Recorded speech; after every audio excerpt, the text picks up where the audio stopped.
Está no ar. Gente que Fala. O melhor programa de debates do rádio brasileiro.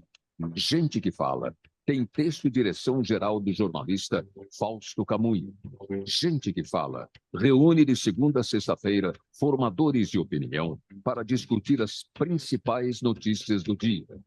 Gente que Fala. Tem o selo de qualidade APCOM. Olá, olá, boa tarde. O programa Gente que Fala está começando pela Rádio 365, a sua rádio de todos os dias. Transmissão também pela UTV, a TV da internet e pelas redes sociais, Instagram, Facebook, o nosso canal no YouTube e com reapresentação às 10 da noite pela Rádio Cultura AM 990, de Dois Córregos e também outras 20 cidades do Centro-Oeste paulista. A gente quer aí pela próxima hora você curtindo, comentando, compartilhando a nossa transmissão, interaja também pelo WhatsApp, fazendo perguntas aos nossos entrevistados, 11 97335 0038, 11 97335 0038. Eu sou Mauro Friesman, é segunda-feira, vamos iniciar aqui mais uma semana com muita dedicação, com muito empenho, saúde para todo mundo e escalando aqui então os nossos convidados para análise, para o debate dos temas por aqui propostos no programa Gente que Fala. Vereador paulistano Gilson Barreto, do PSDB, compondo aqui a nossa bancada de hoje. Tudo bem, vereador? Bem-vindo mais uma vez.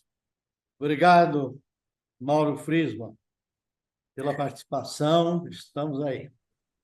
Obrigado pela presença. Eu também apresento aqui o Dr. José Miguel da Silva Júnior, advogado criminalista, conferencista, professor universitário. Como está, Dr. José Miguel? Bem-vindo mais uma vez.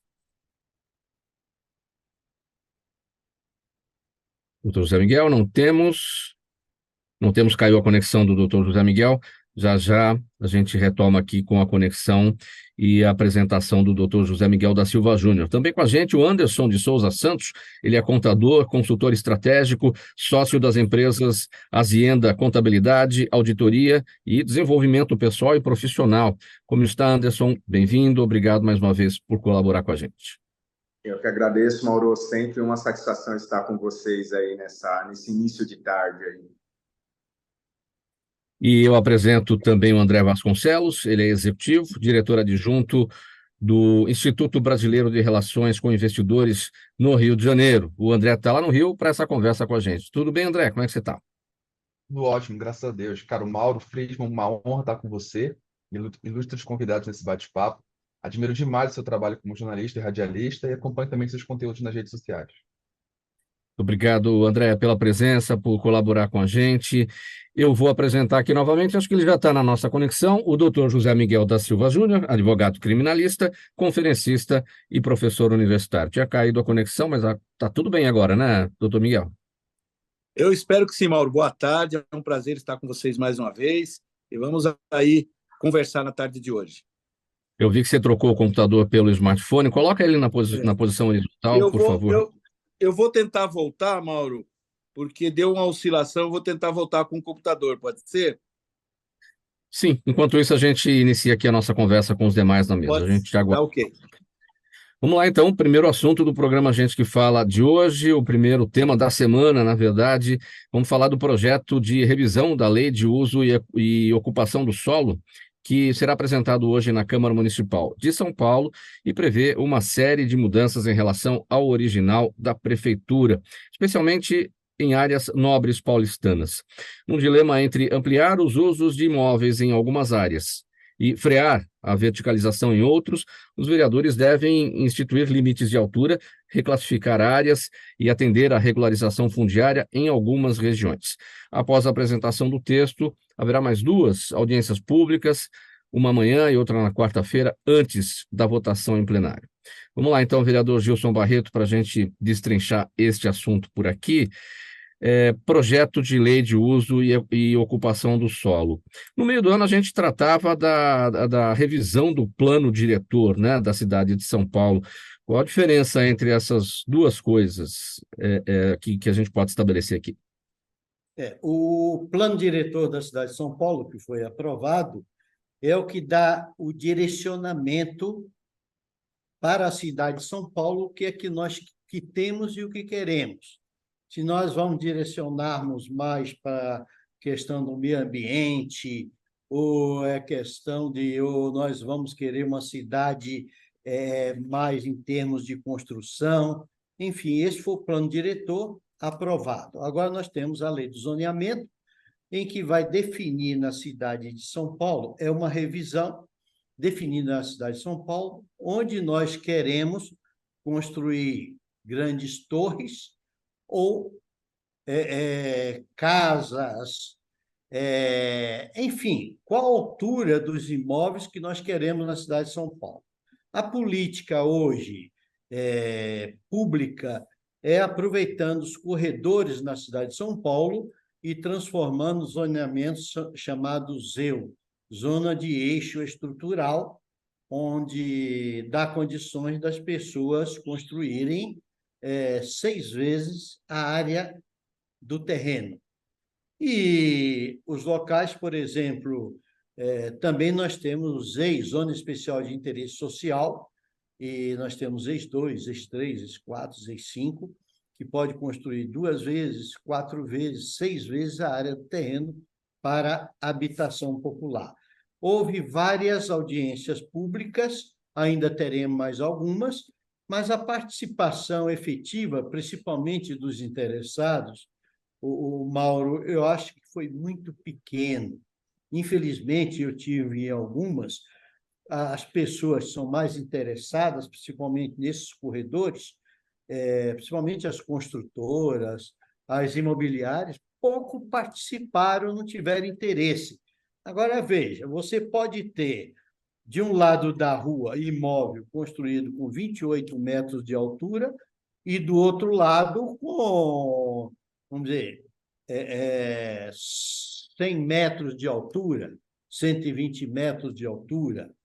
Isso é que nós precisávamos, é ter uma participação mais efetiva. Claro que existe uma responsabilidade governamental de dosar isso na cidade de São Paulo, mas isso foi feito, claro, com estudos, mas a gente, ao menos, eu não sei se é isso que a cidade de São Paulo quer. Agora, a participação, eu acho que as audiências houve, e a participação não foi tão assim, vamos chamar de participação participativa no caso. Mas eu acho que o que está apresentado, houve muitas mudanças pelo Parlamento Municipal de São Paulo, e hoje vai ser apresentado, já condensado tudo isso, essas mudanças. Claro que os bairros mais desenvolvidos têm um interesse maior, se manifesta, e os vereadores estão lá para transmitir o pensamento, a ideia e a vontade dessa parte da sociedade. Agora, vereador Gilson Barreto, a que o senhor atribui a baixa participação da população nesse tipo de debate? É um assunto muito distante, muito técnico, muito árido, as pessoas não têm conhecimento, não têm o verdadeiro interesse, nem tempo, às vezes, para acompanhar exatamente o que acontece na Câmara Municipal? Não, tempo tem. Eu acho que é a questão de falta de costume, de ser mais participativo. É igual a política, todo mundo fala, não quero saber de política. Eu não quero saber de política. A política está na nossa vida. Quem é que faz a lei? Que aprova? São no caso da cidade de São Paulo, ou estadual, federal, na cidade de São Paulo, são os vereadores. Quem vai cumprir? Todos nós. Se a pessoa se omite de participar da questão política, não estou falando política partidária, estou falando política de desenvolvimento, a política do meio ambiente, a política do desenvolvimento econômico, a política da saúde, e isso há muita omissão em participar. Infelizmente, eu sinto muito nisso, porque eu já estou no parlamento, já no 8º mandato, e a gente vem acompanhando o desenvolvimento. As pessoas que moram mais nas periferias participam muito mais do que os bairros, onde hoje já tem toda a infraestrutura. Infelizmente, porque esses bairros hoje é que está precisando de legislação mais humanizada, enfim, de tudo. Agora, o que é que o parlamento aprova? Aprova aquilo, coloca em discussão, aprovação, realiza as audiências públicas, e, infelizmente, essa falta de participação, eu acho que é cultural da época de 60, não é? Da ditadura de 60, que omitia as pessoas de participar efetivamente da política em si, e hoje Uhum. nós estamos pagando o preço por causa disso. Essa falta de participação, aí neste caso, né, no debate do projeto de revisão da Lei de Uso e Ocupação do Solo, vereador Gilson, pode trazer um resultado ruim para a cidade, porque assim, as audiências públicas também ouve os interessados e não necessariamente aquilo que é dito vira emendas para projeto e a vontade da população nem sempre é aceita aí nessas audiências públicas e levadas adiante, né?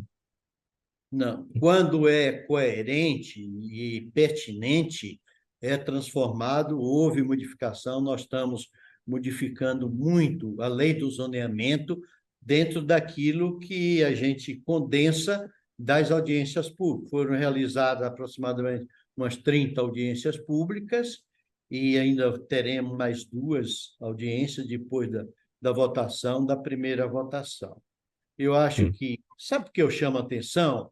Porque às vezes você tem um imóvel do lado de uma rua que hoje o valor, você vê, e mexe com a família, inclusive. De um lado, que é uma zona mista, que só pode construir até 28 metros de altura, que o valor da terra custa, vamos dizer, R$ 2.000 nos bairros mais desenvolvidos. E você passa do outro lado da rua, como zona de eixo urbano, passa a R$ 10.000 o metro. Você vê a diferença que tem e as pessoas perdem muito com isso. Sim. Para ouvir o André Vasconcelos a respeito desse tema, porque acho que a gente pode talvez traçar uma comparação, não é, André? Você que está no Rio de Janeiro, sobre a participação, né, do munícipe na discussão de projetos desse tipo na Câmara Municipal do Rio de Janeiro, e como é que esse tema é tratado por aí, André? Perfeito, Mauro. Primeiro eu queria corroborar com o ilustre vereador Gilson Barreto, mesmo sendo residente no Rio, conheço e parabenizo o trabalho dele na presidência da Comissão de Administração Pública e também na Comissão de Política Urbana Metropolitana de Meio Ambiente.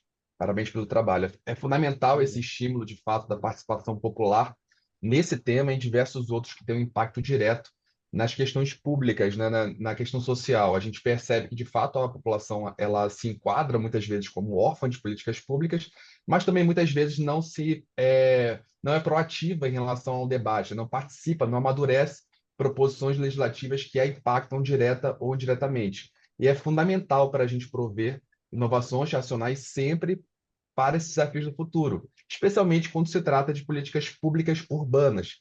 Então, parabenizo o nobre vereador pelo protagonismo nessa pauta tão importante para a Obrigado. capital paulista. Vamos ouvir o doutor José Miguel a respeito desse tema. Doutor José Miguel, então, previsão aí do projeto de revisão do zoneamento, da votação, né, previsão de votação, isso tudo deve acontecer nos próximos dias. Mais uma vez, boa tarde a todos. Cumprimento o nobre vereador pelo trabalho. Ele já esmiuçou brilhantemente o tema, mas eu acho, vereador e demais amigos, ouvintes que estão participando, eu acredito que falta uma maior divulgação para que as pessoas possam enganjar e participar dessas reuniões públicas. Eu entendo que é pouco divulgado, e essa questão do tempo também. Doutor José Miguel, a gente está com problemas na sua conexão novamente. José Miguel, Então, problemas com a sua dependendo conexão novamente, eu vou seguir aqui ouvindo a palavra do Anderson. Vamos lá, Anderson, enquanto a gente espera aqui uma melhor conexão do doutor José Miguel. Vamos lá, boa tarde a todos novamente.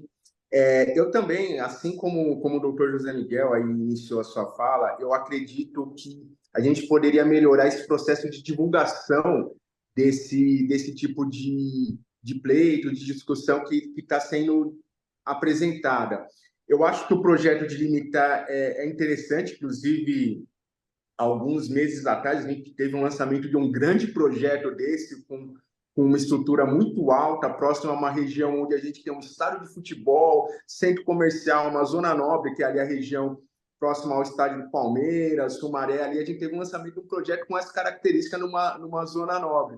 E a população meio que não participou. Quando que às vezes eu vejo que a população começa a perceber, quando gera um impacto social, então gera problema no trânsito, problema de segurança pública nessa região, então aí a população meio que começa a olhar de uma maneira diferente para isso. Eu acho que são projetos extremamente interessantes, não questiono isso, mas eu acho que a gente poderia também trabalhar melhor essa questão de divulgação e também colocar de que forma que isso impacta a vida da população. Acho que isso é meio cultural nosso, a gente acaba olhando para determinados problemas quando o nosso calo começa a apertar, e aí a gente acaba olhando. Então, eu acho que precisa ser limitado, acho que precisa ser organizado esses projetos de ocupação de solo, sobre viabilidade do meio ambiente, social, segurança pública. A gente tem vários fatores que acabam impactando em meio a tudo isso, né? Vamos tentar o doutor José Miguel novamente. Doutor José Miguel, tinha travado o seu áudio e a gente não estava conseguindo acompanhar o seu raciocínio aí. Vamos tentar concluir, por gentileza? Vamos tentar. Minha conexão hoje, eu peço desculpas, está horrível. Eu estava falando ao nobre vereador que a cidade de São Paulo, para uma maior participação, eu acho que tem que ter uma divulgação maior. As pessoas têm que ter conhecimento dessas audiências públicas, e a questão também com antecedência, pois nós estamos numa cidade um verdadeiro caos para se locomover também. Sim.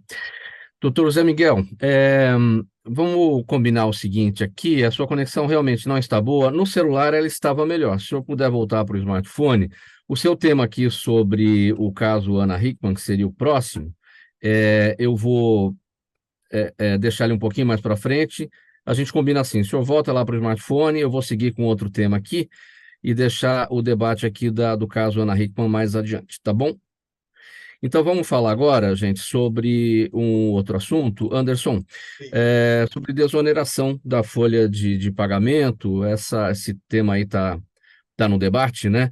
No final de novembro, agora, o presidente Lula vetou o projeto de lei que prorroga por mais 4 anos a desoneração da folha de pagamento. Aí, o que tem? Os ministérios da Fazenda e do Planejamento avaliam que ela é inconstitucional. Ela o quê? A desoneração da folha de pagamento, né? Pois cria uma renúncia de despesas sem demonstrar o impacto orçamentário calculado em 9 bilhões e 400 milhões de reais por ano aos cofres públicos, mas a expectativa é de que o veto seja derrubado no Congresso, já que a maioria dos parlamentares votou a favor da manutenção da desoneração.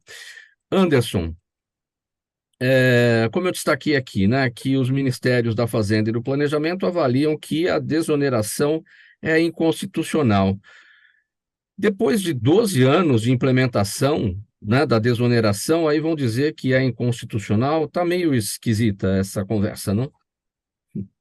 Exatamente. Aí tivemos aí o veto, né, do projeto-lei 334 de 2023, né, que trabalhava essa questão da desoneração, que impactava 17 grandes setores aí da economia. E aí o Ministério da Economia apresentou essa questão de que isso é inconstitucional, uma vez que você não consegue, nos próximos anos, dimensionar isso dentro do orçamento público.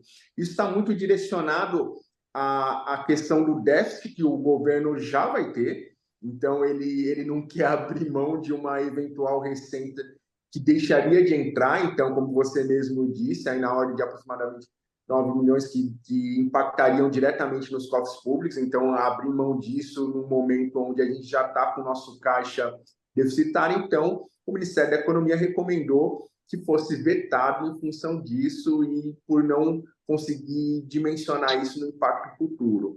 Isso, para alguns setores, é ruim, porque tem setor que conta, a gente está falando de 17 setores que tem um peso da folha de pagamento, a gente tem setor de saúde, setor de construção civil, vários outros setores que deixavam de pagar 20% sobre a folha e pagariam um percentual sobre a receita.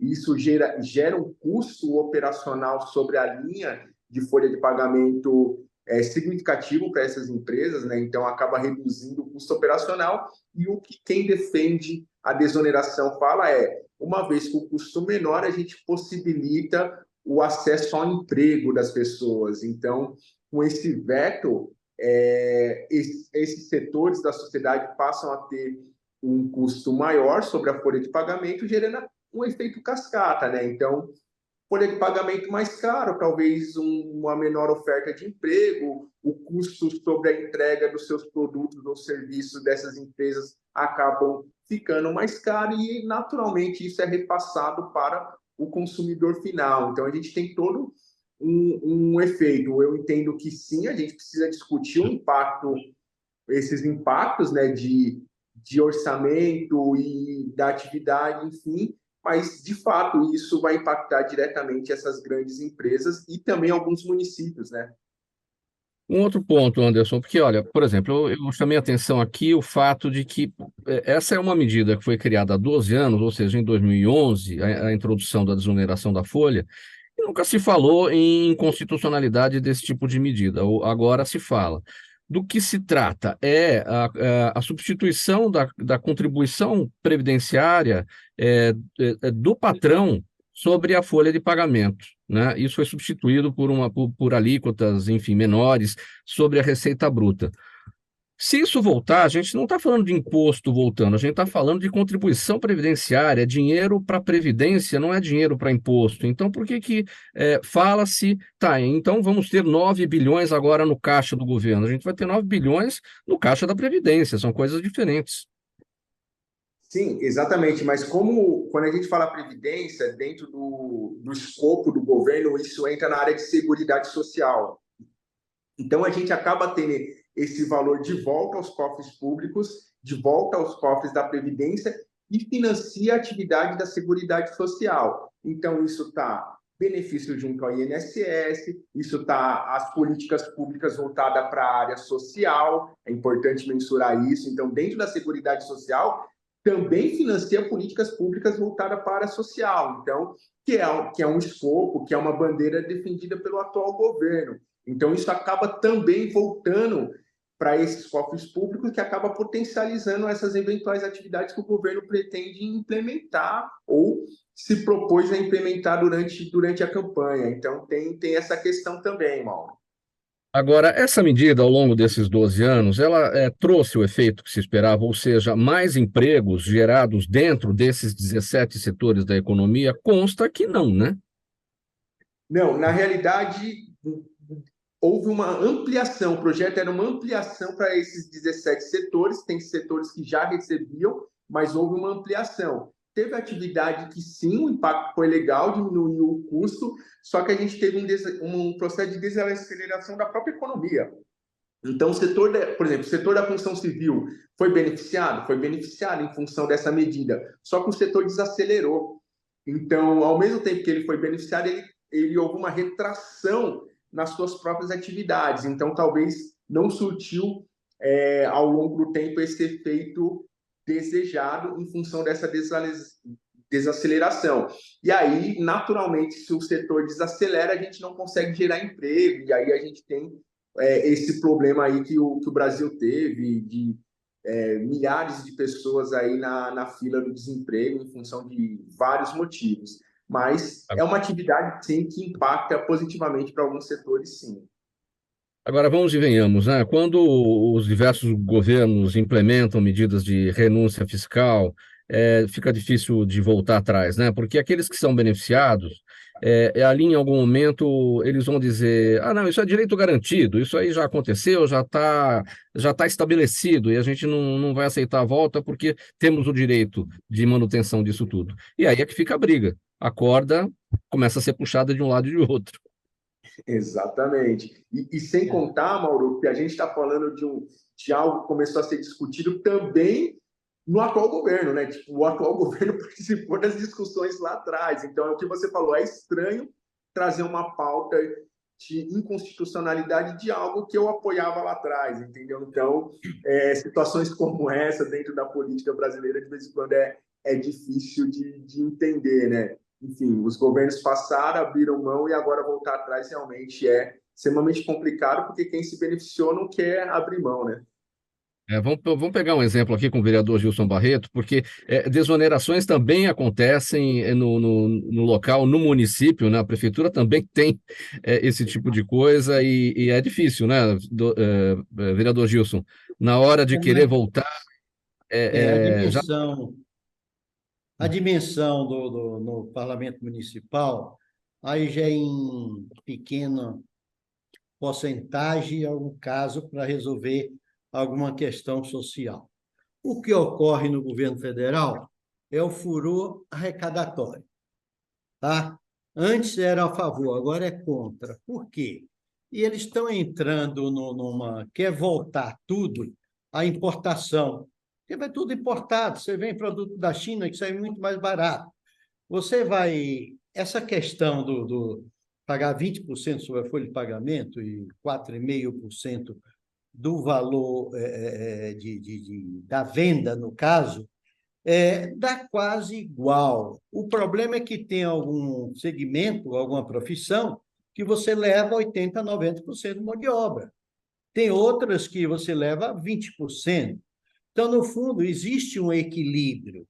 E isso também é a política econômica, não só do governo, mas a política econômica do empresariado. Eles têm meta, as coisas são feitas para 5, 10 anos para o desenvolvimento e o crescimento. Não pode ser na hora, não, eu vou acabar e acabou porque eu não quero, eu preciso melhorar meu caixa. Mas será que é verdade essa melhoria do caixa? Com tantos artifícios que tem, como o governo está aí aumentando, vai querer num ano só resolver o problema? Então, o Congresso está certo em derrubar esse veto e voltar, porque existe já um projeto do particular, do empresariado para o desenvolvimento do país. Outra coisa, essa questão dessa mudança fiscal que foi feita, essa legislação para reduzir os tributos e tal. Gente, nós estamos entrando num buraco, você sabe o que vai acontecer? Todo mundo vai se transformar em MEI, microempreendedor individual, porque você vai chegar a cobrar 25%, 30% sobre o faturamento em cascata. Isso aí vai ser um absurdo, você vai ver. A pessoa vai abrir como simples, tem uma empresa que fatura 300 mil reais, estou falando do pequenininho. Então, o que ele vai fazer? Vai chamar 4 da família, abre uma MEI cada um, porque nós não vamos pagar imposto. E isso nós vamos, ou vai trabalhar e regular. Então, o governo condiciona o desenvolvimento empresarial para uma linha que eu não sei o que eles querem fazer. Porque continuar, se eles forem fazer isso, as indústrias, todo mundo vai importar. Ninguém vai voltar a um tempo atrás aí, todo mundo estava importando tudo e nós não vamos produzir mais nada, nem adquirir maquinário para poder produzir para o nosso país.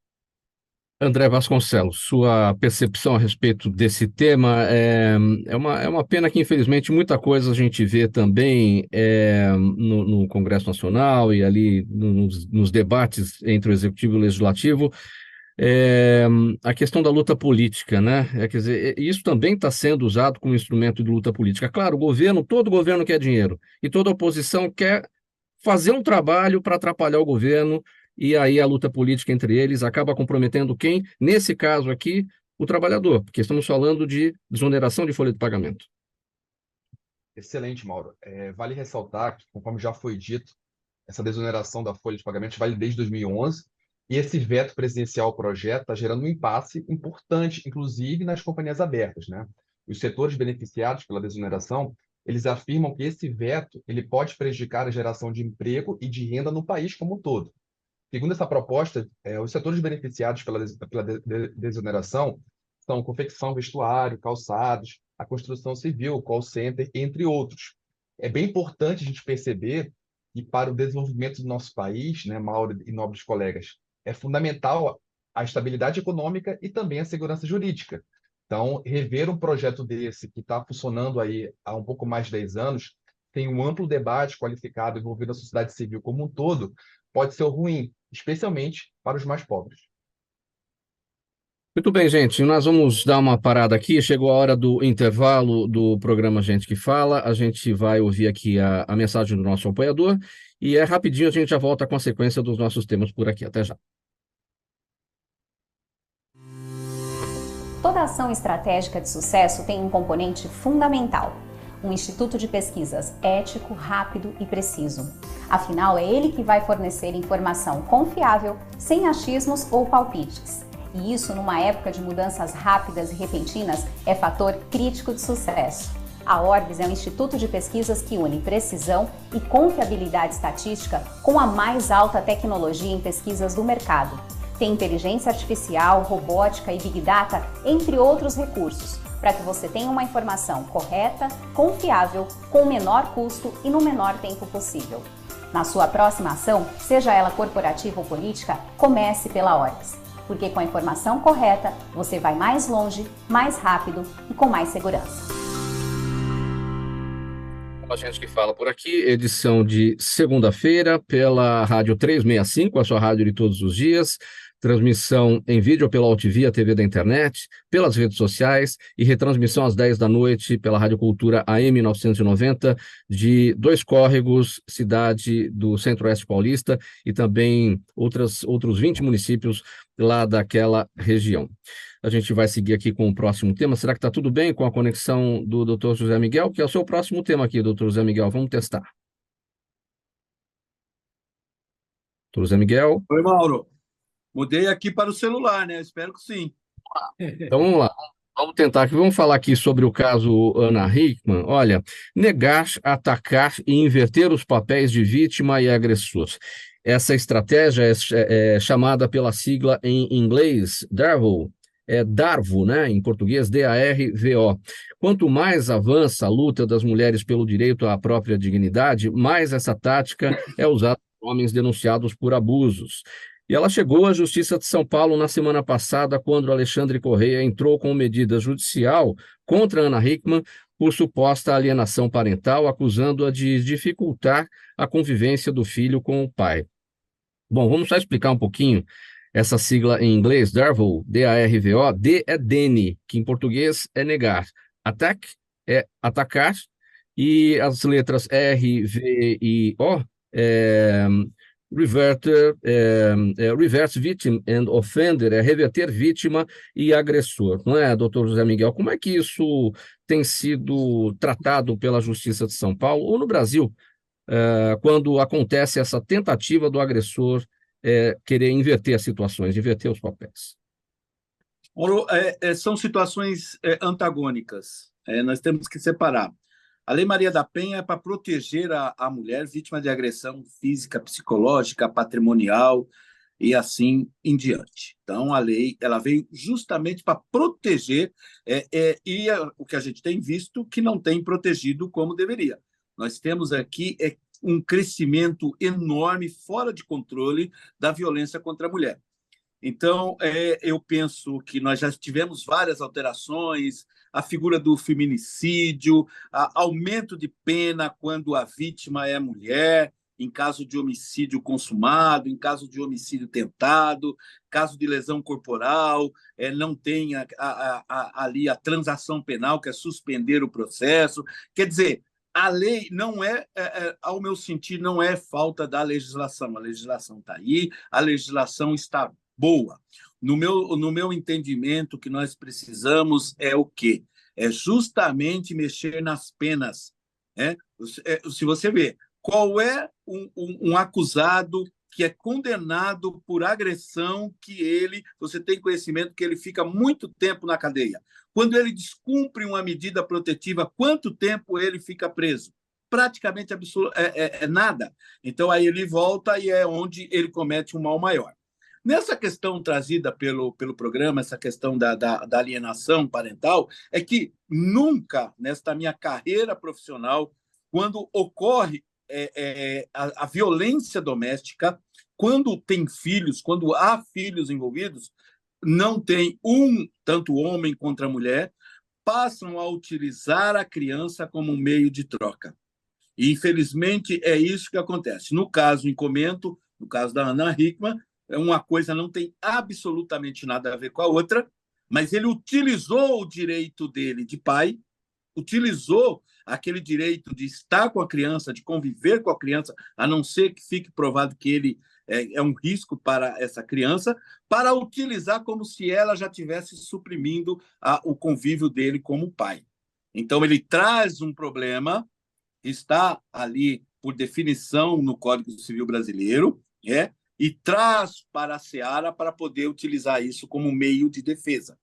Ao meu sentir, tanto de uma parte como a outra, quando ocorre, neste caso, em comento, ocorreu pelo o agressor, é uma forma covarde de tentar ali se defender, porque você traz uma criança para um debate jurídico, uma criança que, com certeza, se ela presenciou aquela agressão, e não precisa ser uma agressão física, uma agressão verbal, uma agressão verbal, ela já traz um trauma para essa criança, e essa criança fica ali envolvida nessa celeuma toda. A alienação parental foi justamente para proteger. Então, a gente vê um inverso. Para proteger o quê? Um pai de falar mal, um pai ou uma mãe fala mal do separando para aquela criança.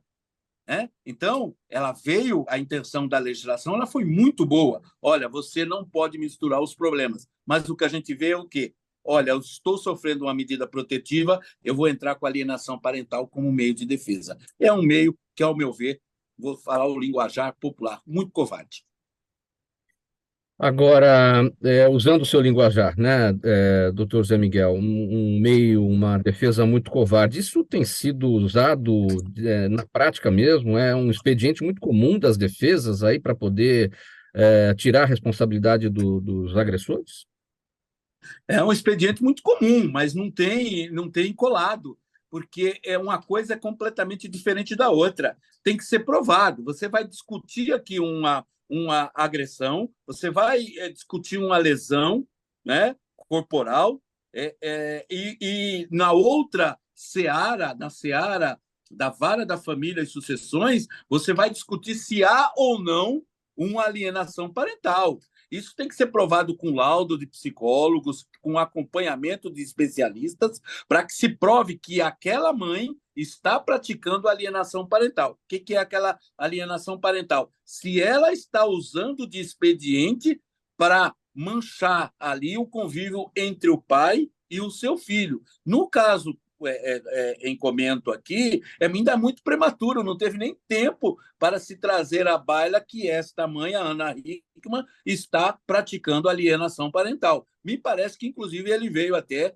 a desistir desse procedimento, inclusive com o Ministério Público sendo contra, no parecer, a demanda dele.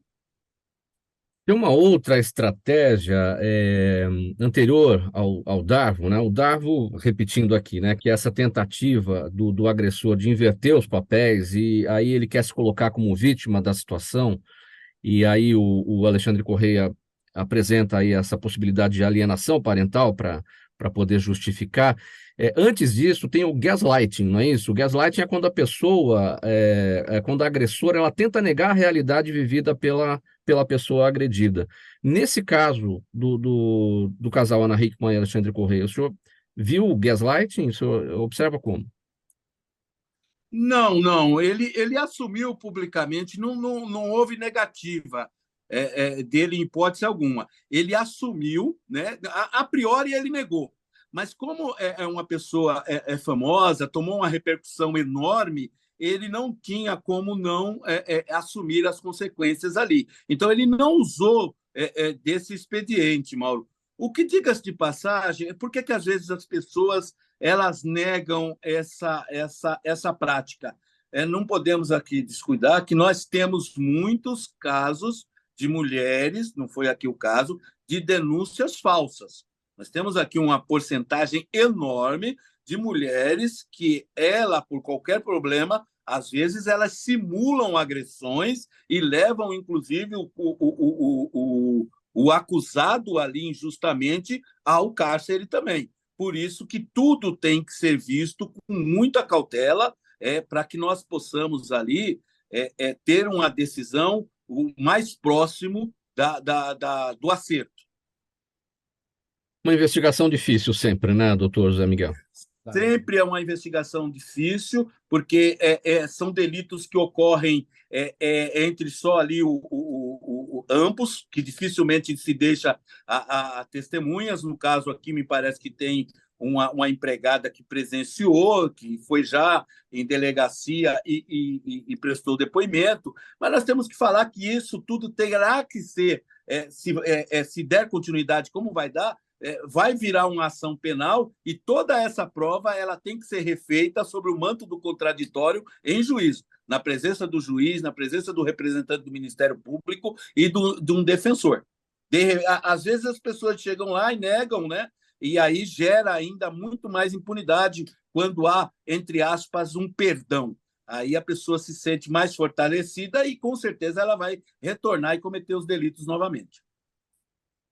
Quanto tempo dura um processo como esse e quais são os efeitos desse caso, que por ser famoso, por ter celebridades aí, os efeitos desse caso sobre tantos outros que acontecem todos os dias, a cada minuto esse tipo de coisa está acontecendo? Olha, um processo desse, a medida protetiva ela é de urgência e ela continua a vigorar até ocorrer se findar esse processo. Esse processo pode levar 6 meses a 1 ano, 2 anos, depende de muitas situações. Mas enquanto o processo não se finda, continua a se valer a medida protetiva, que é a proteção da mulher. A mulher fica ali protegida. Evidentemente, nós temos casos aí que há violações desta medida protetiva e acaba o agressor cometendo, inclusive, homicídios. Acontece isso diariamente, infelizmente. Nós temos aí, inclusive, municípios que ela tem feito um trabalho com as guardas municipais, que elas passam monitorando essas mulheres que são vítimas de violência doméstica para ver se está tudo bem, se o agressor tem respeitado as medidas, né? Então, temos isso aí. Nessa outra questão, uma denúncia dessa encoraja muitas pessoas que estão com medo, muitas mulheres que dependem, inclusive, financeiramente dos seus algoz, a efetuarem as denúncias, a irem, representarem, procurarem as delegacias especializadas, até mesmo o Ministério Público, formular aquela representação criminal para que as medidas sejam cabidas, sejam tomadas ali. Muito bem, então vamos acompanhar aí como é que vai ser o desfecho, o andamento inicialmente, né, desse caso aí envolvendo o casal Ana Hickman e Alexandre Correia, envolvendo violência doméstica contra a apresentadora Ana Hickman. Vamos passar para o próximo tema por aqui. André Vasconcelos, a continuidade ou o fim do ciclo de aperto monetário nas economias desenvolvidas, além de guerras em regiões produtoras de petróleo, China com perspectivas de crescimento menor e uma eleição presidencial nos Estados Unidos. Olha só, esse cenário que a gente tem aqui mostra que mostra o que os investidores vão ter que enfrentar em 2024. É isso que já está sendo desenhado. E é um horizonte tão desafiador, está sendo chamado por muitos analistas de novo mundo, caracterizado por incertezas econômicas, instabilidades geopolíticas e profundas mudanças de tecnologia.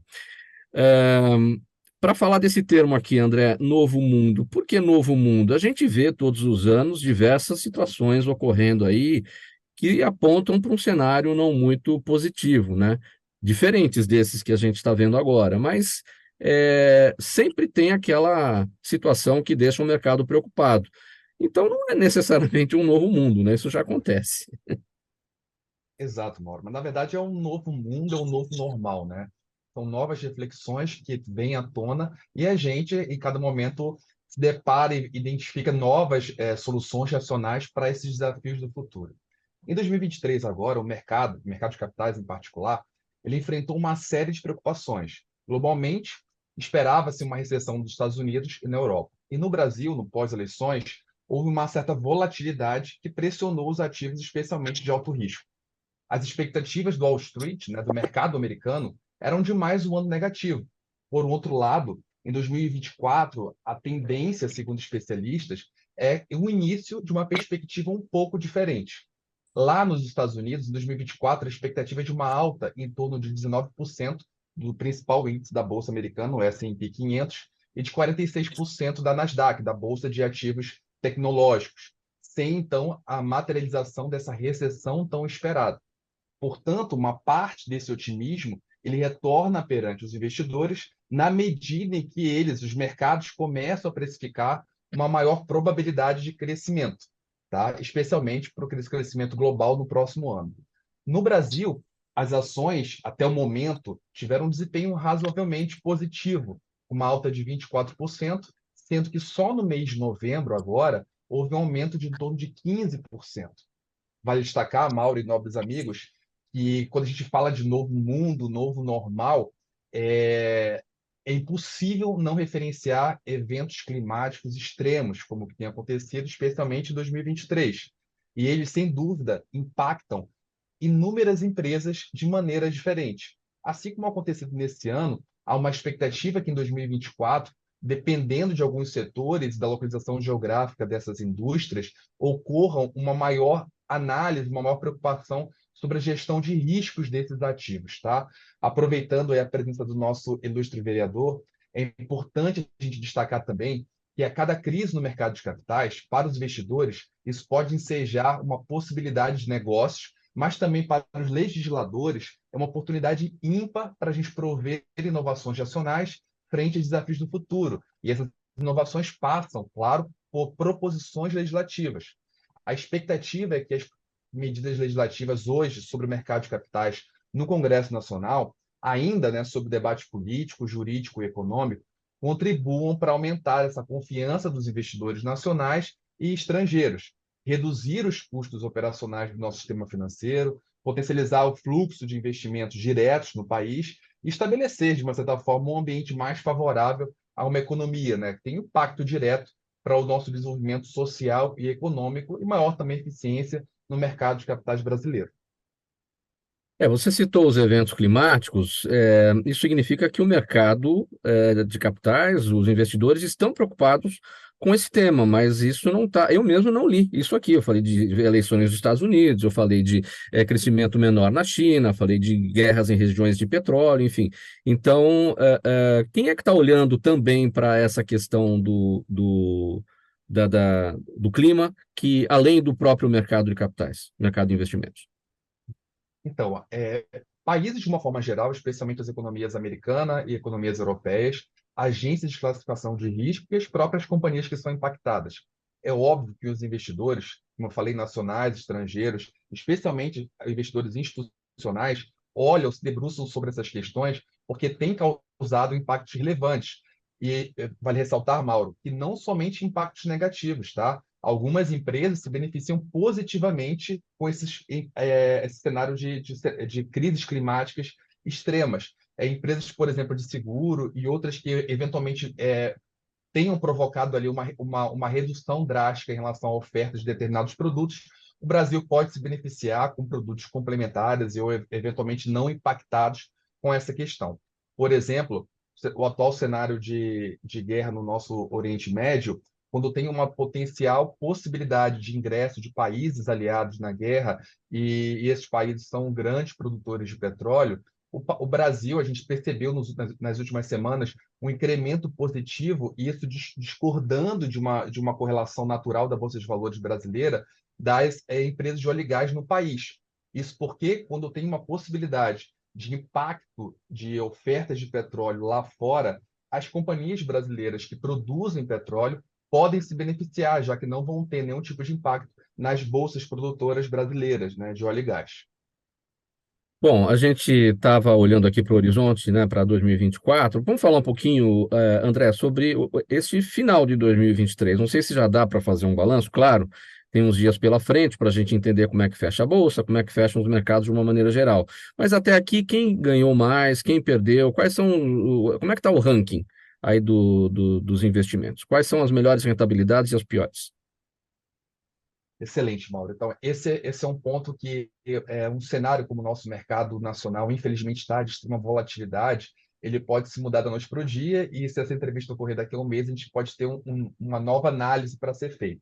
Mas, olhando esse horizonte de 11 meses, é importante a gente perceber alguns incrementos positivos, especialmente nas empresas de mineração, empresas de óleo e gás. Empresas que constroem essa indústria de base no nosso país, elas apresentaram um crescimento importante nesse ano, especialmente relacionado ao mercado internacional.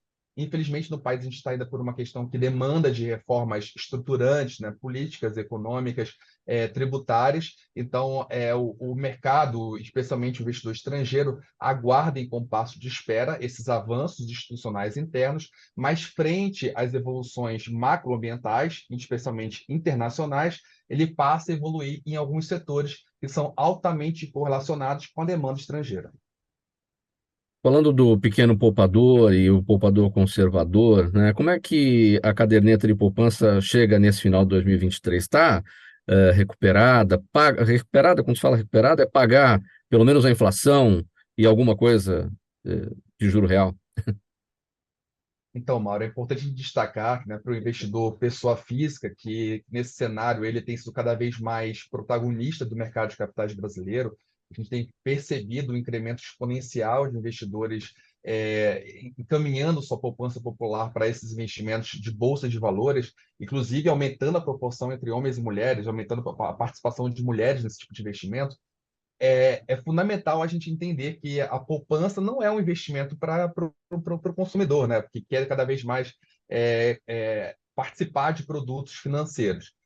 Muitas vezes a inflação acaba consumindo uma parte expressiva desse tipo de investimento. Então, é muito importante que esse investidor tenha um olhar cada vez mais racional e passe a diversificar a sua carteira, olhando cada vez mais para o nosso mercado de capitais. A Bolsa de Valores do Brasil, a B3, a Brasil Bolsa Balcão, tem feito um trabalho muito importante junto à autarquia do mercado, a Comissão de Valores Imobiliários, para universalizar o acesso a produtos financeiros no país, a democratizar, como eles dizem, o nosso mercado de capitais. Então, é muito importante a participação do pessoa física, né, do investidor nacional, pessoa física, conhecendo cada vez mais o mercado, entendendo de finanças corporativas, de finanças públicas, de finanças pessoais, para cada vez mais possa gerir com consciência o seu patrimônio. Muito bem. Olha, a gente prossegue por aqui, edição do programa Gente que Fala, segunda-feira, pela Rádio 365, a sua rádio de todos os dias, por imagens pela Altivia TV da internet, também nossas redes sociais, Instagram, Facebook, nosso canal no YouTube, tudo no ar transmitindo essa nossa jornada de hoje. Retransmissão sempre a partir das 10 da noite pela Rádio Cultura AM 990, de Dois Córregos e outras 20 cidades ali no centro-oeste paulista. Próximo assunto, vereador Gilson Barreto, olha que coisa incrível, aqui a gente vai falar de dois casos impressionantes que chamaram a atenção nos últimos dias. Os engasgos de uma senadora americana, salva por um colega também senador no restaurante, e o da atriz Heloísa Perissé, que diz ter achado que fosse morrer antes de ser socorrida por uma amiga. Preocupado com o problema, né, vereador? O senhor recuperou um projeto de lei que prevê treinamentos da chamada manobra de Heimlich e a fixação de cartazes em restaurantes para evitar problemas com esse tipo de acidente aqui em São Paulo. Eu vou incluir aqui uma outra situação. Nesse final de semana, gente, teve um caso aí, infelizmente, chegou a esse ponto, o pecuarista Ricardo Lagos Arrer, 30 anos de idade, morreu durante uma festa de casamento. Isso foi em Campo Grande, no Mato Grosso do Sul, foi no sábado agora, e as testemunhas disseram que ele se engasgou com um pedaço de carne. Ou seja, o problema, vereador, é muito mais comum do que a gente imagina, né? Sem dúvida, isso sempre teve. Eu apresentei esse projeto em 2009, mas eu não senti muito acolhimento a respeito do projeto.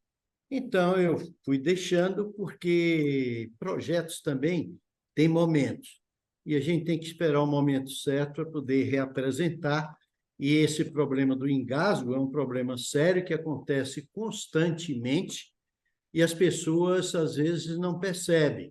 A pessoa vai se alimentar e fica conversando, trocando ideia, às vezes não mastiga direito, então acontece e vem a óbito. Isso, como nós estamos aí, você já colocou os exemplos, isso, mas eu quero também ampliar o projeto para que isso seja, inclusive, treinado às pessoas nas escolas, nas creches, os bombeiros também de São Paulo, para poder assumir essa responsabilidade, colocar dentro do seu trabalho, enfim, a gente fazer um mutirão a respeito disso, porque é mais sério do que a gente pensa, tá? Eu espero que o projeto agora, com esses problemas recentes, seja aprovado. Ô, Mauro, eu vou aproveitar e dizer que o doutor José Miguel colocou a respeito da violência da mulher com muita propriedade. Depois da Lei Maria da Penha, principalmente, melhorou muito. Eu advogava na década de 80 e nós não tínhamos nada dessa legislação e acontecia com as famílias mais de poder aquisitivo menor. E a gente, às vezes, o caminho que tinha a delegacia, você levava a família até a delegacia e lá depois a mulher mandava a mulher ir para casa de volta, apanhar novamente. Quando, em 92, eu apresentei o projeto de lei criando a primeira Casa da Mulher, Casa de Apoio à Mulher derivada de violência, que eu tive o privilégio, por conhecimento e a prática que eu tinha como advogado, e naquela oportunidade. Depois, hoje nós temos várias delegacias na cidade de São Paulo, Delegacia da Mulher, e os homens precisam se conter e ter um pouquinho de coerência e realmente respeitar a mulher como ela merece. E dizer também que, depois da pandemia, a coisa ficou meio maluca. Eu acho que é problema mental também de muita gente. Não, tem uma sem vergonhice, né? Mas a questão mental, hoje, nós precisamos analisar bem essas questões hoje da sociedade. A sociedade mudou, as coisas mudaram. Tanto que eu apresentei um projeto, que hoje é lei também, de várias patologias depois da pandemia da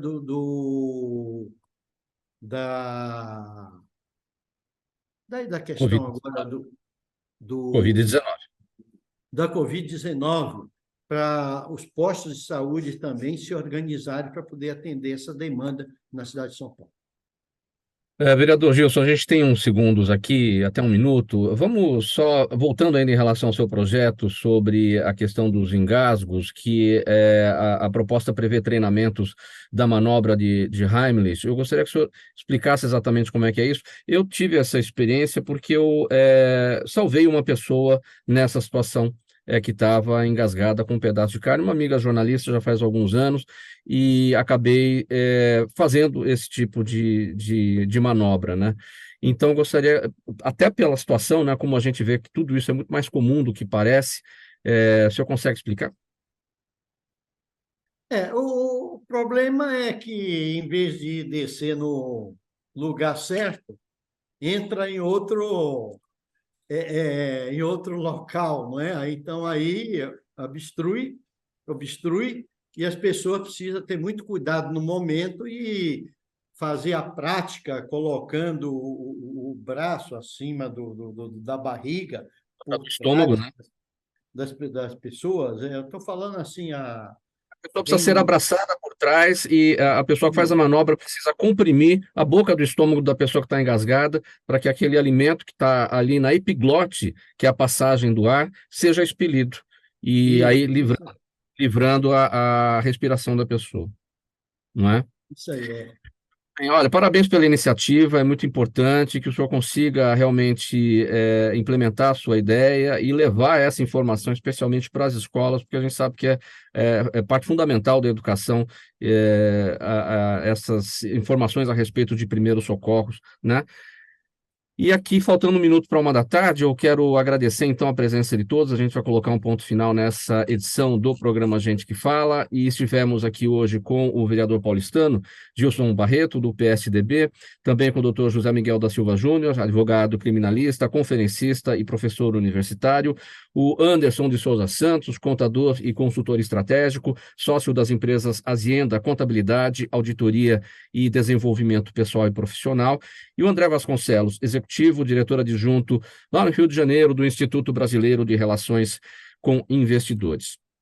Muito obrigado pela presença de vocês, em nome de todos nós aqui do programa Gente que Fala, sempre uma realização da ABCom, apresentação minha, Mauro Friesman, pauta e redação Pedro Schiavon, Zenilda Salvato, nossa diretora de produção, jornalista Fausto Camunha, nosso diretor-geral, você ouvinte, você espectador, a razão da nossa presença aqui todos os dias. A gente volta amanhã, aqui pela Rádio 365, sua rádio de todos os dias, pela UTV, TV da internet, também pelas redes sociais.